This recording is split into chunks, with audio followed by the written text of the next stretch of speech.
Ինչու սպանվեց Վազգեն Սարգսյանը և 27 տարի անց ինչ հետևություններ է պետք անել այդ հայատյաց ոճրից։ Վազգենի սպանությունը լոկ-ստահակ բախտախնդիրների ոճրագործ ձեռնարկի արդյունք չէր։ Հոկտեմբերի 27-ի ոճրագործությունը վստահաբար ունի արտաքին քաղաքական շահառուներ, ովքեր այսօր ևս տենչում են խաթարել Հայաստանի ընթացքը լիակատար անկախության և ինքնիշխանության ճանապարհին։ Վազգեն Սարգսյանի սպանությամբ կանխվեց Հայաստանի և Արցախի հետագա զարգացման և բարգավաճման բոլոր տեսական և գործնական հնարավորությունները։ Աշխարհաքաղաքական խոշոր խաղացողներին ձեռնտու չէր, որ Վազգեն Սարգսյանը Հայաստանին ուղեկցեր առաջինը անկախության և ինքնիշխանության ճանապարհով, երկրորդ նրանք սարսափում էին այն մտքից, որ Հայաստանը կարող էր վերածվել արևելքն արևմուտքին կապող աշխարհաքաղաքական ռազմավարական խաչմերուկի, երրորդ նրանց ձեռնտու չէր, որ Հայաստանն ունենար կուռ ու մրցունակ տնտեսություն, քանի որ նման իրողության պարագայում Հայաստանն աշխարհագրական և քաղաքական վտարանդիից դառնալու էր միջազգային և տարածաշրջանային առանցքային դերակատար։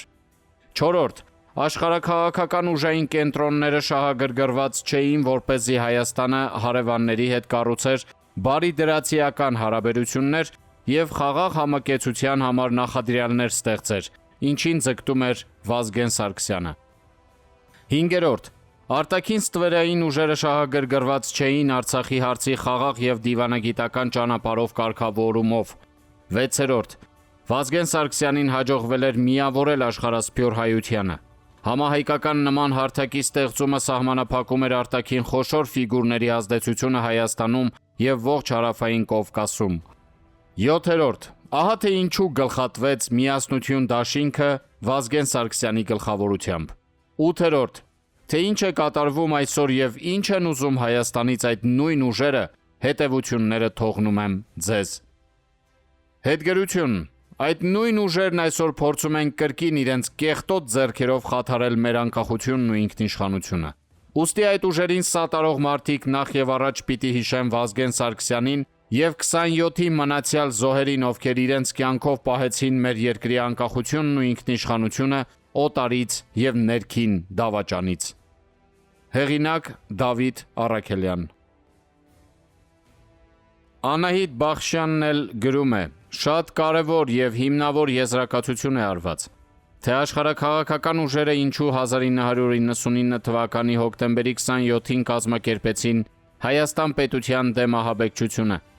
Այսօր առավել քան ակնհայտ է Ռուսաստանի դերակատարումն այդ ոճրագործության մեջ։ Տեսեք, թե ոնց է Պուտինի իշխանությունն անթաքույց կռիվ տալիս մեր պետականության դեմ, ոնց է իրար խառնվել, տեսնելով Հայաստանի անկախության, ինքնիշխանության համար իրականացվող դիվանագիտական ջանքերն ու ոնց է ուզում տապալել մոտակա ընտրությունները, մեջտեղ բերելով իր խամաճիկներին։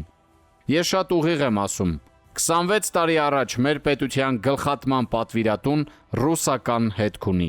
Իհարկե ոչ միայն։ Այսքանը ժողովուրդ ջան, վաղը ընտրության գնալիս հիշեք այս փաստը, անպայման հիշեք։ Ակնհայտ տասնյակ լրատվամիջոցներով լուսաբանված փաստ է, որ 2017 թվականի սեպտեմբերի 14-ին, երբ Հայաստանում նժդեհատ դաշնակցական ազգային հայրենասիրական և գերռուսամետ իշխանություն էր, Մոսկվայի պրեզիդենտ հոթելում գումարվել է Մոսկվա-Բաքու առանցք դեպի Կովկասի նոր աշխարհաքաղաքականություն խորագրով առաջին միջազգային փորձագիտական կոնֆերանսը։ Այն նախաձեռնել են ռուս հայտնի գրող իմպերիական Ռուսաստանի ջատագով Պրոխանովը և եվրասիականության գաղափարաբան Ռուսաստանի Դաշնության նախագահի ոչ պաշտոնական խորհրդական Ալեքսանդր Դուգինը։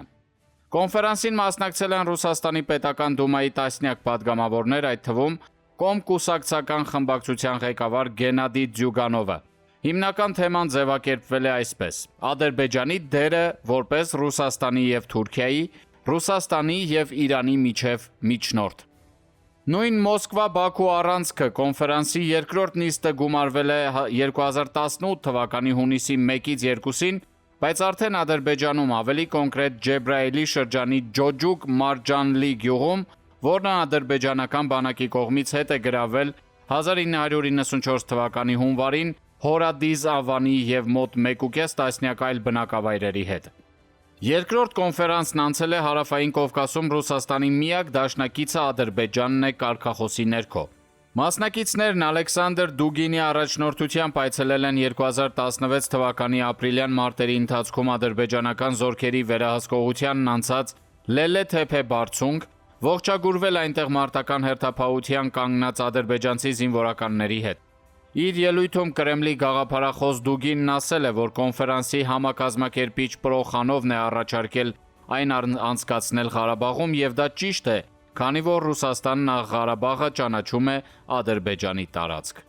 Բացի այդ, Դուգինը կարևորել է, որ Ջոջուկ Մարջանլիում կոնֆերանսի անցկացումը խորհրդանշում է, թե Ռուսաստանի մտավորականությունը, հանրային գործիչները ինչպես են մոտենում Ղարաբաղյան խնդրին, Ռուսաստանի և Ադրբեջանի հարաբերություններին։ Ըստ էության արդեն 2017 թվականի սեպտեմբերին, իսկ դա այն ժամանակաշրջանն էր, երբ Ստեփանակերտում սահմանադրություն է փոխվել և ԼՂՀ-ն վերանվանվել է Արցախի հանրապետություն, Մոսկվան և Բաքուն եկել են ընդհանուր հայտարարի, որ Ղարաբաղյան հակամարտությունը պետք է կարգավորվի նոր պատերազմով։ Այլապես Դուգինը և պետական դումայի մի խումբ պատգամավորներ չէին այցելի ապրիլյան քառօրյա մարտերի հետևանքով ադրբեջանական վերահսկողությանն անցած Լելե-Թեփե բարձունք։ Այդ ինչպես նաև Թալիշի ուղղությամբ գրաված մի քանի դիրքերը Ադրբեջանը ներկայացնում էր որպես ապագա ռազմական հաղթանակի խորհրդանշաններ։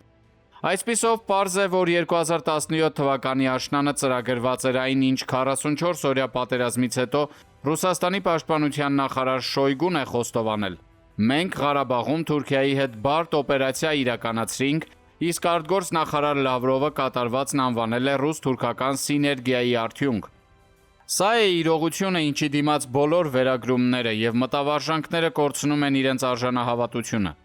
Ի դեպ, Մոսկվա-Բաքու առանցք դեպի Կովկասի նոր աշխարհաքաղաքականություն առաջին կոնֆերանսը Մոսկվայում գումարվել է ԵԱՀԿ Մինսկի խմբի հովանու ներքո Սերժ Սարգսյան-Իլհամ Ալիև հանդիպմանն ընդառաջ։ Ալիևը ինչու պիտի համաձայներ ԼՂ կարգավորման խաղաղ բանակցային ցանկացած առաջարկության, եթե Ռուսաստանի նախագահ Վլադիմիր Պուտինից ստացել էր ռուս-թուրքական սիներգիայի միջնորդի հուսալի մանդատ։ Ինչքան կարելի է Փաշինյանը մերժել է Ղարաբաղյան կարգավորման հայանպաստ առաջարկությունները խոսույթով, իրոք ծնգլ անել։